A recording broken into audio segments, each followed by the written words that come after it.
Hi, my name is Meg, and the name of my soap is Luluti soap, and Luluti is the Romani's word for flower. And I don't just make soaps with natural colors, I also make bath bombs and bubble baths and candles with natural colors too. And this is a video I've promised since I was showing the strawberry bath bomb this month. And right here, I am grinding up the freeze-dried strawberry to make it a fine powder to put it in these bath bombs. And it's been a long time since I've done a bath bomb video, so I just wanted to help if anyone else is a maker too and having trouble.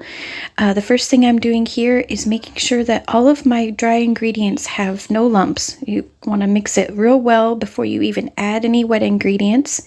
And there was the melted, unrefined shea butter and now mango butter. I used to use cocoa butter, which I absolutely love, but lately, about the past year, cocoa butter is harder and harder to find at a good price. It is very, very expensive these days, and mango butter is a wonderful substitute for the skin. It is just absolutely wonderful, and I thought it would add to the fruity aspect of this bath bomb too. Now, I don't use any liquid oils, just thicker butters. In mine, that's just what I've always done. They're good for your skin, and it helps them mold really good. In my case, I have tried recipes with lots of other oils way back in the day when I first started out, and just this is the recipe that I came up with myself that works the best for me.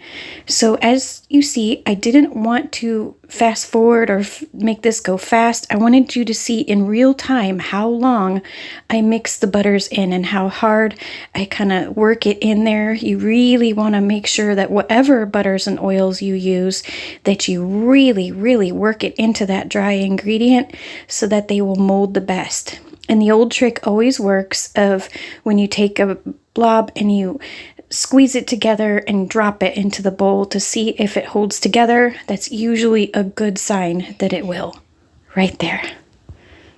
And now for the bath bombs and bubble baths that I use that I actually put colorants in, I always mix it with the butters first before I add that in. So that's what you're seeing now is now I'm adding in the strawberry powder.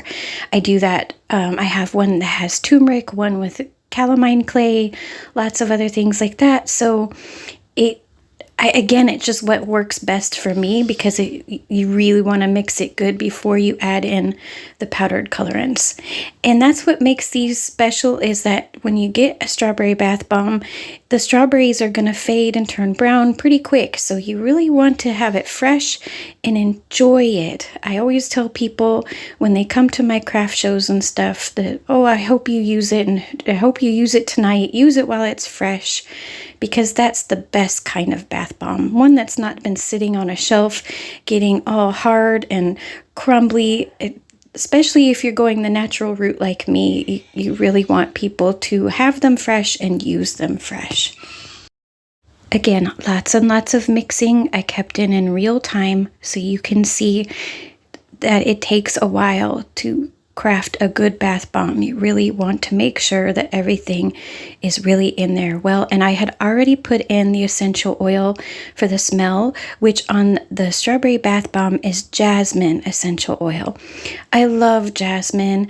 I do combine it with other things like the strawberry soap is jasmine and lemon, just because I feel like jasmine shifts in saponification and smells a little bit different. But when it comes to a bath bomb, or a bubble bath, it is just perfect, just like it is. It smells just absolutely incredible.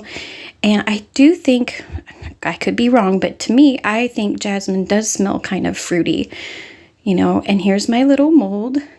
I actually hoped it would be a little bit bigger, so I did change the price on these because they're not very big. I might actually order a bigger mold from this lady just because I was kind of hoping to make it bigger.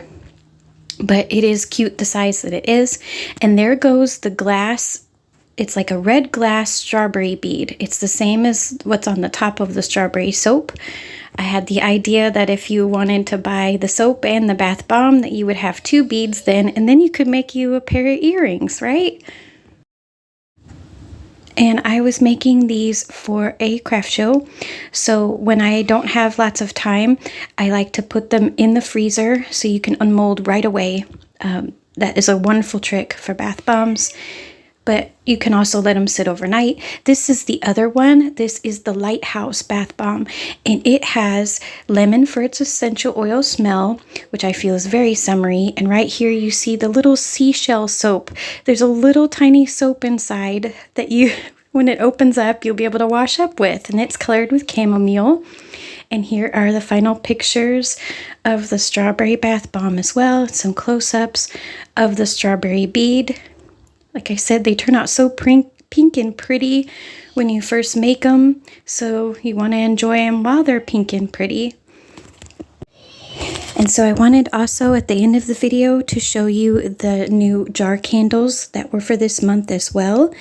They are always made with coconut wax as the white wax and then beeswax pieces on top.